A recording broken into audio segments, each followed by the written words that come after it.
What's up everybody, welcome to your 8th Photoshop tutorial. Last time we talked about fills and how to work with gradients, and this time we're actually going to be working on our first image. We're going to be fixing and repairing a simple image. So the tools I'm going to be talking today with you guys about are the healing brush tools and the clone stamp tool.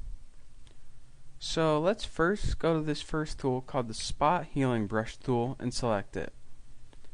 Now what the Spot Healing Brush tool is, it allows you to highlight a portion of your image and it replaces it with the surrounding pixels. And this works pretty good with small scratches or pieces of dust on your image that you don't want, where the surrounding area is similar to the area you want to replace. So for this scratch right here, all you would do is highlight the entire scratch, let go, and as you see, Photoshop replaced the scratch with the pixels immediately around it. Again, just highlight the entire scratch or portion of the image you don't want, let it go, and Photoshop automatically replaces it. Now, this doesn't work so well when, say, you want to replace a complex image where the area immediately surrounding it is a lot different, such as this cereal box. As you see, when we highlight it and deselect it, you get a lot of fading from the pixels around it, and it doesn't quite work out so well. So only when the area immediately around it is similar can you use this tool. The next tool is the Healing Brush tool. What this brush tool is a lot different than the last tool we talked about. It allows you to define a source, and it allows you to paint beginning with that source and blend in. It's a lot easier said than done, so let me show you. To do this, you hold down the Alt tab, and as you see, your cursor now turns to little crosshairs. Simply click, and this will define your source. Now go to some spot where you want to copy that image you just clicked, and simply begin painting. As you can see, this image is now duplicating on the portion of the new image that you're painting. And when you release, it attempts to blend it in with the surrounding image. So again, just use Alt, click, and then wherever you clicked, it will begin painting from that portion of the image.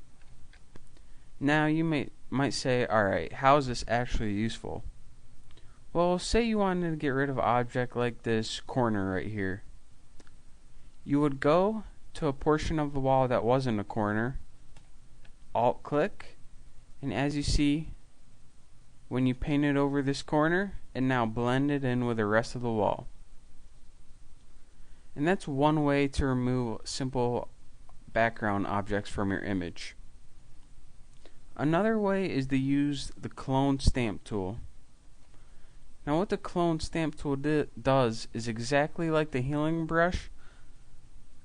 Alt click, and then you can paint exactly like you did before, but instead of blending in, when you release, it doesn't blend it in at all. As you can see, the area where you stop painting, it still has hard defined edges. And this is useful when you want to repaint an area, but you don't want it to blend in and you want to keep your hard edges, such as if you're moving a portion of your image to another image and you don't want the edges to fade. Now the last section or tool I want to talk to you about is called the Patch tool. What this does is totally replace a section of your image with another. So once you have the Patch tool selected, say we wanted to get rid of this corner now. Here's another way to get rid of it. Just go and select the entire corner with your Patch tool or any section that you want to replace.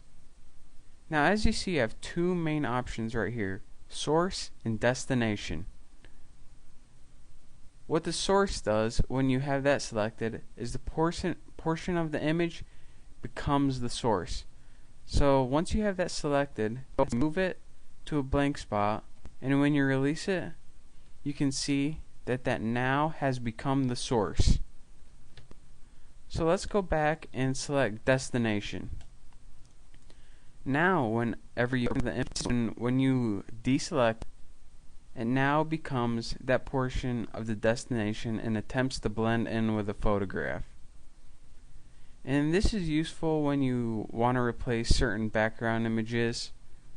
It's just another way of, I guess, using the healing brush tool or clone stamp tool, but it's more useful on larger areas. So now that we covered how to repair a basic photograph and remove small background objects, we're ready to move on to the next subject. And if you missed anything I went over today, you can always go to my website, thenewboston.com, and I'll have a step-by-step tutorial for better following along. Thank you.